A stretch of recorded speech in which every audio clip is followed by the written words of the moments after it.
Hey everyone, so I was just going to give you an example of a range wipe and how a range is ultimately created and how orders are stacked. And basically the idea is, so this is on the 1 minute and I'll show it to you on the 15 minute as well. What ends up happening is they basically just stack orders and they leave a bunch of liquidity behind. This is BFIs I'm talking about. Then they'll run that liquidity. They'll stack more liquidity. And this will basically happen over and over and over. And they'll basically just keep running all this liquidity up and down. And the idea is that if you are involved in any of this, again, you want to be buying from the lows, selling from the highs. So if we just pulled say you only had this to work with in the beginning, you would know right away just from this little range that you had that was created. You would take your buys from here and you would take your sells from up here. Anything that is sort of in the middle just becomes liquidity and gets run, and you can see how price moves around that 50% mark. You really want nothing to do with it. Now as the range expands, so does your fib. And essentially, if you're taking orders on any of this, obviously this will have to come into higher time frames, such as 15, for you to build a proper narrative. But a lot of times when you are playing in the range, you're just playing the edges. And the idea was just to show everybody how a range stacks. Again, you're going to stack a bunch of liquidity, and essentially this liquidity is just going to get run over and over. And this happens basically non-stop, over and over and over. They just keep creating ranges, they keep wiping ranges, and this is ultimately how BFIs stack their orders. Now, I could pretty much go on with this forever. I think I've kind of shown you guys enough examples, you get the point. Now, if I was to pull a 15-minute order block, you'd basically have an order block up here that initiated lower prices. In this exact scenario, I believe price is bearish on the higher time frame. So again, you'd find some kind of, you'd be looking for your big trades from here, from higher up. And if you were to pull the fib on this, now this would be a 15-minute fib. I'm just pulling around the 1 minute to show you, but you can see you're well priced in the premium, great area to sell from. Even if you were selling from here, again, you're properly priced, you run the week lows, ultimately the move doesn't happen until here. Now I mostly use the fib on the daily and the 4 hour and a little bit on the 15-minute. The only thing I really use it for on the 1 minute is to basically show me where it's okay for me to get involved in a range. So if I am playing in this, again, we're just playing the edges. And once you train your eye, you won't really need the fib so much because you'll just know where the middle is. Now, if we really dial in on this and look at it, you can see how many times liquidity's been stacked and wiped. Again, liquidity gets stacked in here, and ultimately it gets wiped. And this just happens over and over and over until they finally decide to move price. And ultimately, once they've had enough and they've stacked their orders, you can see pretty much liquidity gets stacked, stacked, and they just keep running all their stacked orders. Liquidity gets stacked, and then the real move comes, and as you can tell, the real move is obviously with higher time frame order flow. And we'll get into more of this when we get into the liquidity topics. I just wanted to show everybody what a range essentially is and how to kind of play it. We'll get into more examples when we get into the end of the course where we're putting it all together. I want to frame some buy scenarios and sell scenarios and basically put all the concepts together. Now I want to show you something here. The fib isn't always going to work on every single leg like for example, if I pull it from here to here, like it almost taps relative equilibrium, but it doesn't. Then I pull it on the next leg from this impulse. Here again, we don't get tapped in. And a lot of times it'll do that, but not always. I would say over half the time it will come back into discount as you're buying. And if it doesn't, that's totally fine. Like this stretch kind of isn't the greatest for the fib, but a lot of times you'll find that it does work. For example, here price moves, and you can see we come back to the 50%.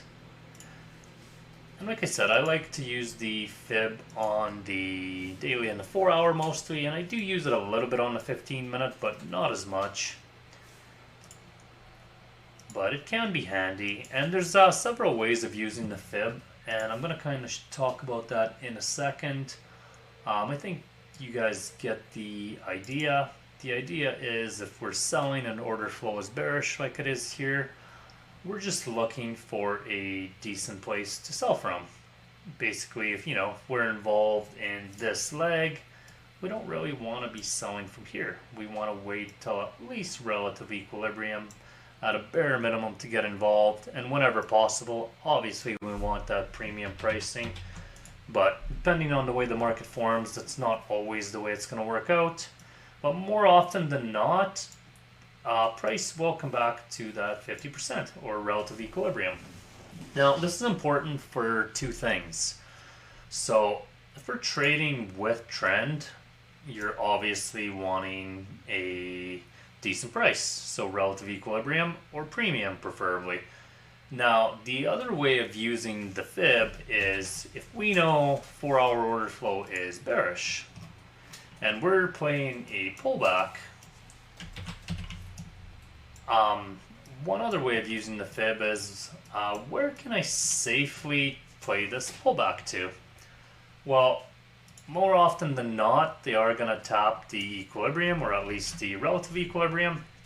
So you know that when price starts going up, you can safely take buys to at least this point, maybe even 50%. As price gets past that 50%, you know that more than likely the 4 hour trend is going to take over, and that maybe it's not a good idea to keep buying once price is past this point, and maybe it's time to start looking for sell ideas again as price has achieved relative equilibrium, and now we can start at resuming higher time frame order flow. And I always like using the fib anytime I'm going counter trend, just to let me know where the trend is likely to stop. So even if we just jump on the 1 minute quick, which is going to be your execution time frame, a lot of times, this would be the high of a 15, this would be the low of a 15, and essentially, again, if you are playing the pullback, you're going to have your fib pulled from the high to the low. And if you are deciding to get involved in the pullback, you know that once price has achieved that relative equilibrium, it's going to be a lot less probable to keep buying. Yes, in this case, it does keep coming into the premium territory. But if you're still taking buy orders in here in a bearish scenario, more often than not, you are going to get, you're going to lose money.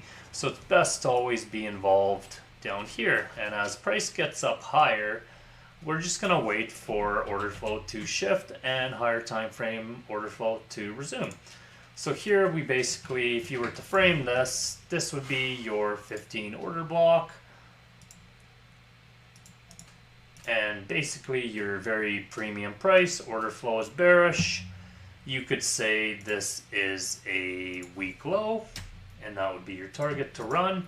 Now, what you're looking for is essentially a change of character to let you know the market is shifting and order flow is going to resume. Here you have a last sort of a demand level that put in a new high. And we will get into this stuff in a little more detail, but I just basically want to show you guys how to use premium and discount to frame a trade.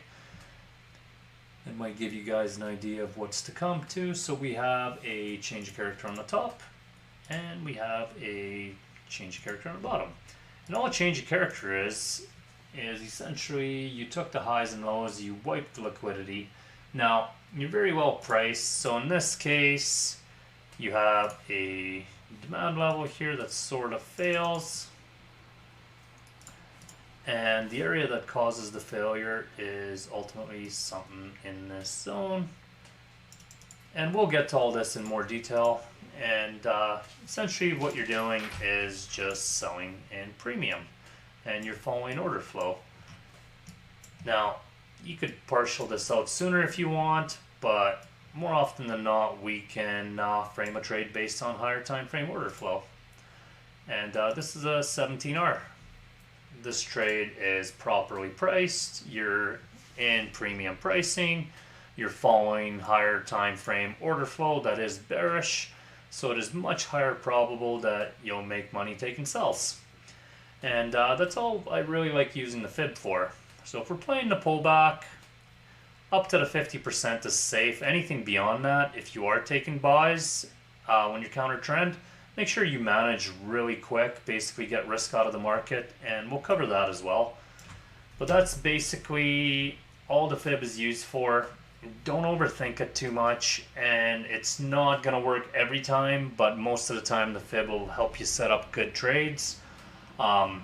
You can also, depending how your management and your psychology is, you can even make a rule that you're not going to take a trade unless all your confluences align. Or as you get more experience and you start viewing the market different, you may choose to only use the fib on the higher time frame or only as a guideline. But as a beginner, I would just recommend giving yourself the highest probability setups so that you can have a high probability of winning. You don't need to be in every trade. You just need to be in every high quality trade that's got a higher probability of going. So I'm not really going to keep beating this topic over and over. I think you guys get the point.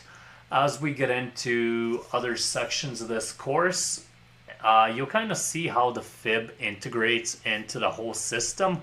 And whether you choose to use it or not is completely up to you. But I promise you it'll save you a lot more losses if you do choose to use it than the wins that are going to go without you.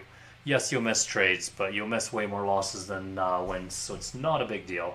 This is a long-term game. Anyway, I'll see you guys in the next video.